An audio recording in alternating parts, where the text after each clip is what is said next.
சஹானா ஜுவல்லர்ஸின் 15வது வருட நிறைவு. 15 தங்க பரிசுகள். அதிர்ஷ்டசாலிகள் யார்? தங்க நகை சீட்டும் ஆரம்பிக்கப்பட்டுள்ளது. வெம்ப்லி மற்றும் ஈஸ்ட்ஹாம்.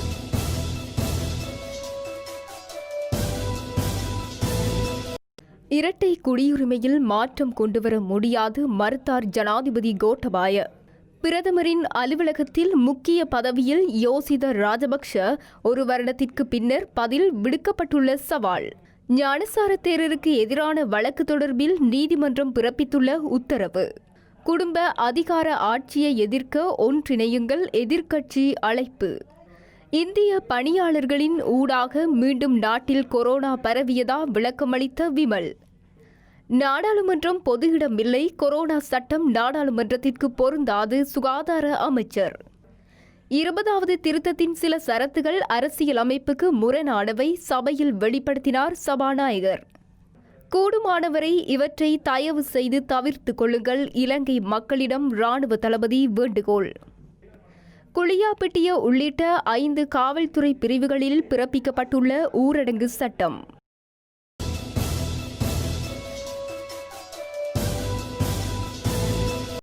20வது திருத்த சட்டத்தில் உள்ள இரட்டை குடியுரிமை பெற்றவர்கள் தொடர்பான ஷரத்தை நீக்க ஜனாதிபதி கோட்டபாய ராஜபக்ஷ மறுத்துள்ளதாக தெரிவிக்கப்படுகிறது. இது தொடர்பில் சிங்கள இணையம் ஒன்று வெளியிட்டுள்ள செய்திக்குறிப்பில் தெரிவிக்கப்பட்டுள்ளதாவது: 20வது அரசியலமைப்பு திருத்த சட்டத்தில் உள்ள இரட்டை குடியுரிமை சம்பந்தமான ஷரத்தை தவிர அவசர சட்டமூலங்களை நிறைவேற்றுவது, கணக்காய்வு சட்டமூலம் மற்றும் அமைச்சரவையின் எண்ணிக்கையை வரையறுக்கும் ஷரத்துக்களை திருத்த அமைச்சரவை நேற்று அனுமதி வழங்கியுள்ளது. இது தொடர்பாக அமைச்சரவை கூட்டத்தில் நேற்று விரிவாக கலந்துரையாடப்பட்டதுடன் அப்போது கருத்து வெளியிட்டுள்ள ஜனாதிபதி, தானும் ஒரு காலத்தில் இரட்டை குடியுரிமை பெற்றிருந்தவர் என்பதால் 20வது திருத்த சட்டத்தில் உள்ள அந்த ஷரத்தை நீக்குவதற்கு இணங்க முடியாது என கூறியுள்ளார். தேசிய பாதுகாப்பு மற்றும் அவசர இடர் நிலைமைகளில் மாத்திரம் அவசர சட்டமூலங்களை நாடாளுமன்றத்தில் நிறைவேற்ற முடியும் என்ற வகையில் திருத்தம் செய்யப்பட உள்ளதாக குறிப்பிடப்பட்டுள்ளது. பிரதமர் அலுவலகத்தில் பிரதானியாக கடமையாற்றிய தனக்கு அனுபவம் இருப்பதாக யோசித ராஜபக்ஷ தெரிவித்துள்ளார். அரசியல் பழிவாங்கல் தொடர்பான விசாரணைகளை முன்னெடுத்து வரும் ஜனாதிபதி விசாரணை ஆணைக்குழுவில் முன்னிலையாகியதன் பின்னர் ஊடகங்களுக்கு கருத்து தெரிவிக்கும் போதே அவர் இவ்வாறு குறிப்பிட்டுள்ளார். அங்கு தொடர்ந்தும் கருத்து தெரிவித்த அவர், தனக்கு வழங்கப்பட்ட பிரதமரின் பணியாளர் சபை பிரதானி பதவி சட்டத்திட்டங்களுக்கு உட்பட்டு வழங்கப்பட்டுள்ளதாகவும் தெரிவித்துள்ளார். நான் பதவியேற்று ஒரு வாரம் கூட ஆகவில்லை, ஆகவே ஒரு வருடத்திற்கு பின்னர் என்னிடம் எதனையும் கேளுங்கள் என அவர் குறிப்பிட்டுள்ளார். மேலும் நான் 2016ஆம் ஆண்டு இராணுவத்தால் விசாரணை இல்லாமல் இடைநீக்கம் செய்யப்பட்டேன். எனவே அந்த நேரத்தில் நான் என் தந்தைக்கு வேலை செய்தேன். ஆகவே அந்த பயிற்சியால் எனக்கு 4 ஆண்டுகளுக்கு பிறகு வேலை கிடைத்தது. எனவே நான் அங்கு இருக்க வேண்டும் என்று அவர் நினைத்தார். அது மட்டுமின்றி நாங்கள் நல்லது செய்தாலும் சரி, கெட்டது செய்தாலும் சரி, சமுதாயத்திற்கு ஏதாவது சொல்ல வேண்டும் அல்லது நல்லது கெட்டது என்பதை சமூகம்தான் தீர்மானிக்கிறது. நான் பணிபுரியும் முறையை முதலில் பாருங்கள், அதனைத் தொடர்ந்து குற்றச்சாட்டுகளை முன்வையுங்கள் என்றார். நீதிமன்றத்தை அவமதித்த குற்றச்சாட்டில் பொதுபல சேனா அமைப்பின் பொதுச் செயலாளர் கலகுட ஆத்திய ஞானசார தேரருக்கு எதிராக தொடரப்பட்டுள்ள வழக்கை எதிர்வரும் பிப்ரவரி மாதம் 19ஆம் தேதி விசாரணைக்கு எடுக்குமாறு மேன்முறையீட்டு நீதிமன்றம் இன்று உத்தரவிட்டுள்ளது. இந்த முறைப்பாட்டு மனு மீதான வழக்கு மேன்முறையீட்டு நீதிமன்ற நீதியரசர்கள் மஹிந்த சமயவர்த்தன மற்றும் அர்ஜுன ஒபயசேகர ஆகியோர் அமர்வின் முன் இன்று ஆராயப்பட்டது.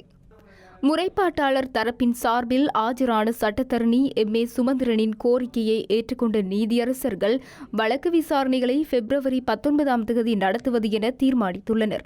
தமிழ் தேசிய கூட்டமைப்பின் முன்னாள் நாடாளுமன்ற உறுப்பினர் சாந்தினி ஸ்ரீஸ்கந்தராஜா இந்த முறைப்பாட்டு மனுவை தாக்கல் செய்துள்ளார். முல்லைத்தீவு குருகந்தை ரஜமகா விகாரையின் விகாராதிபதியின் உடலை தகனம் செய்வது தொடர்பான முல்லைத்தீவு நீதிமன்றம் வழங்கிய உத்தரவை மீறி அவரது உடலை தகனம் செய்ததன் மூலம் நீதிமன்றத்தை அவமதித்துள்ளதாக குற்றம் சுமத்தி ஞானசார தேரருக்கு எதிராக இந்த வழக்கு தொடரப்பட்டுள்ளது. அரச அதிகாரங்களை குடும்ப ஆட்சிக்குள் கொண்டுவர முன்னெடுக்கும் ஜனநாயக விரோத செயற்பாடுகளை நாட்டு மக்கள் தொடர்ந்து எதிர்க்க வேண்டும் என ஐக்கிய மக்கள் சக்தியின் நாடாளுமன்ற உறுப்பினர் திஸ்ஸ அத்தநாயக்க தெரிவித்துள்ளார். எதிர்க்கட்சித் தலைவர் அலுவலகத்தில் இன்று நடைபெற்ற ஊடகவியலாளர் சந்திப்பின் போதே அவர் இந்த விடயத்தை தெரிவித்துள்ளார். தொடர்ந்தும் அவர் கருத்து தெரிவிக்கையில், கம்பஹா மினுவங்கொட கொத்தணியின் மூலம் இதுவரையில் கண்டுபிடிக்கப்படவில்லை. கிராம பகுதிகளுக்கு வைரஸ் தொற்று தீவிரமாக பரவலடைந்துள்ளமை கொரோனா தாக்கத்தின் சமூக பரவல் நிலையினை வெளிப்படுத்தியுள்ளது. கொரோனா தொற்றின் தாக்கத்தினால் பொருளாதாரம் வீழ்ச்சியடைந்துள்ளது. இலங்கை வீழ்ச்சியடைந்து செல்லும் பொருளாதார நிலையிலுள்ளதாகவும் சர்வதேச கடன் பொறிக்கில் சிக்கிக்கொள்ளும் நிலையில் காணப்படுகிறது என்றும் சர்வதேச பொருளாதார மற்றும் முதலீடு தொடர்பான மதிப்பீடு நிறுவனங்கள் சுட்டிக்காட்டியுள்ளன. பொருளாதாரத்தை மேம்படுத்துவதிலும் மக்களின் வாழ்க்கை தரத்தை முன்னேற்றுவதிலும் அரசாங்கம் கவனம் செலுத்தவில்லை. மக்கள் வழங்கிய ஆணையை தவறான வழியில் பயன்படுத்த அரசியலமைப்பின் 20வது திருத்தம் உருவாக்கப்பட்டுள்ளது. அரசியலமைப்பின் 20வது திருத்தத்தில் காணப்பட்ட பாரதூரமான ஏற்பாடுகளை நாட்டு மக்களும் மதத் தலைவர்களும் சுட்டிக்காட்டினார்கள். இவர்களின் கோரிக்கைகளை அரசாங்கம் கவனத்தில் கொள்ளாமல் தான் தோன்றித்தனமாக செயற்படுகிறது. புதிய அரசியலமைப்பு உருவாக்கத்திற்கு நாட்டு மக்கள் அரசாங்கத்திற்கும் பெரும்பான்மை ஆதரவை வழங்கினார்கள். ஆனால் மக்களின் எதிர்பார்ப்பை புறக்கணித்து அரசாங்கம் சர்வாதிகார போக்கில் செயற்படுகிறது என்றார். ஆடை தொழிற்சாலைகளுக்கு இந்தியாவிலிருந்து பணியாளர்கள் அழைத்து வரப்பட்டதாக வெளியாகும் தகவல்களில் உண்மையில்லை என அமைச்சர் விமல் வீரவன்ச தெரிவித்துள்ளார்.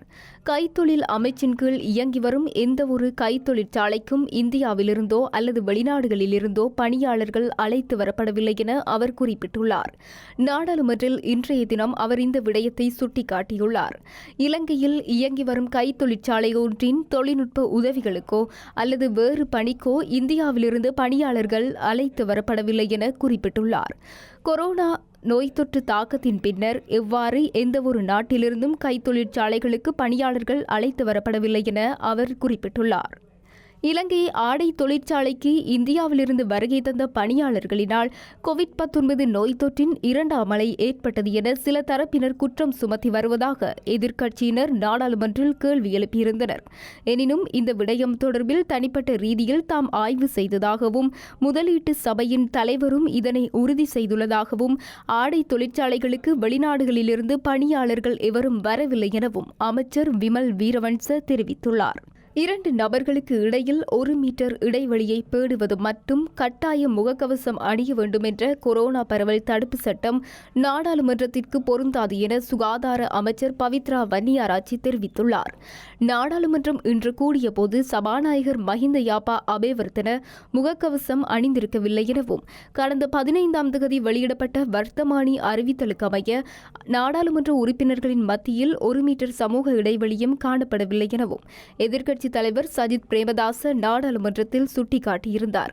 சஜித் பிரேமதாச இதனை சுட்டிக்காட்டியதை அடுத்து சபாநாயகர் முகக்கவசத்தை அணிந்து கொண்டுள்ளார். இதன் அடிப்படையில் உரிய சுகாதார ஆலோசனைகளுக்கு அமைய நாடாளுமன்ற உறுப்பினர்களின் ஆசனங்களை 1 மீட்டர் இடைவெளி விட்டு சீர் செய்து மீண்டும் நாடாளுமன்ற கூட்டத்தை ஆரம்பிக்குமாறு எதிர்க்கட்சித் தலைவர் கோரிக்கை விடுத்துள்ளார்.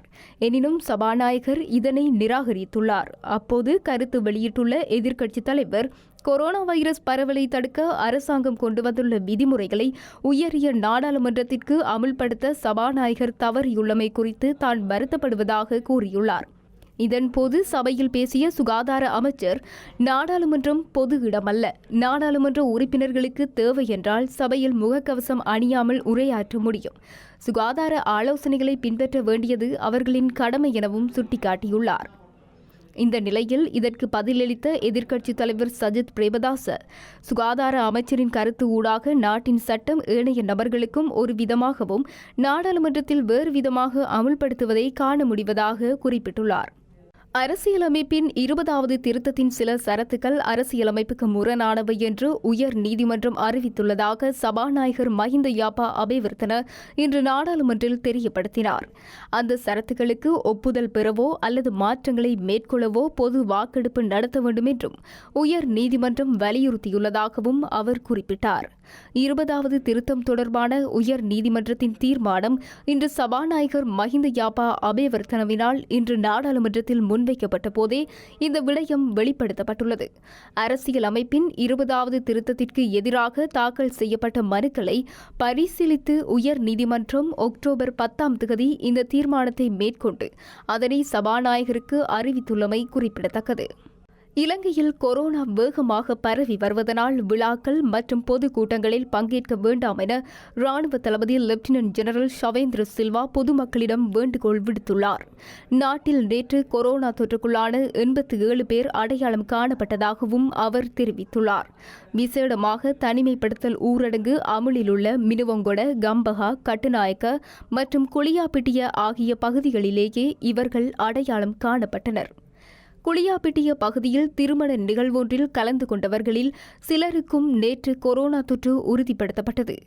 இதனூடாக இந்நாட்களில் மினுவங்கொட கொரோனா பரவலோடு தொடர்புடையவர்களுக்கு மேலதிகமாக ஏனைய தொடர்பாளர்கள் அடையாளம் காணப்படுவது வெவ்வேறு பகுதிகளிலும் இடம்பெற்ற திருமண மற்றும் இதர நிகழ்வுகளில் கலந்து கொண்டவர்களே என்பது புலப்படுகிறது. ஆகவே இயலுமானவரை பொதுமக்கள் ஒன்று கூடுவதை தவிர்க்குமாறு கோரப்படுகின்றனர் என ராணுவ தளபதி லெப்டினன்ட் ஜெனரல் ஷவேந்திர சில்வா இதன்போது சுட்டிக்காட்டியுள்ளார். குளியாப்பிட்டிய உள்ளிட்ட 5 காவல்துறை பிரிவுகளில் ஊரடங்கு சட்டம் அமுல்படுத்தப்பட்டுள்ளது. குளியாப்பிட்டிய, நாரமல்ல, பன்னல, கிரியுள்ள மற்றும் தம்மல சூரிய காவல்துறை பிரிவுகளில் இவ்வாறு ஊரடங்கு சட்டம் அமுல்படுத்தப்பட்டுள்ளது. கொரோனா வைரஸ் தொற்று பரவுவதனை தடுக்கும் நோக்கில் இவ்வாறு தனிமைப்படுத்தல் ஊரடங்கு சட்டம் அமுல்படுத்தப்பட்டுள்ளதாக காவல்துறை ஊடக பேச்சாளர் பிரதி காவல்துறை மா அதிபர் அஜித் ரோஹன தெரிவித்துள்ளார். இதேவேளை போலீஸ் ஊரடங்கு உத்தரவு அமல் செய்யப்பட்டுள்ள கம்பகா மற்றும் நீர்கொழும்பில் உள்ள 19 பகுதிகளில் இன்று முதல் கண்டிப்பான ஊரடங்கு சட்டம் செயல்படுத்தப்படும் என்று போலீஸ் பேச்சாளர் அஜித் ரோஹன தெரிவித்திருந்தார். இதன்படி பிரதான சாலைகளின் ஓரங்களில் வாகனங்களை நிறுத்த அனுமதிக்கப்படாது, அத்துடன் பயணிகளை ஏற்றவும் இறக்கவும் பேருந்துகள் அனுமதிக்கப்படாது என்றும் அவர் முன்னதாக தெரிவித்திருந்தமை குறிப்பிடத்தக்கது.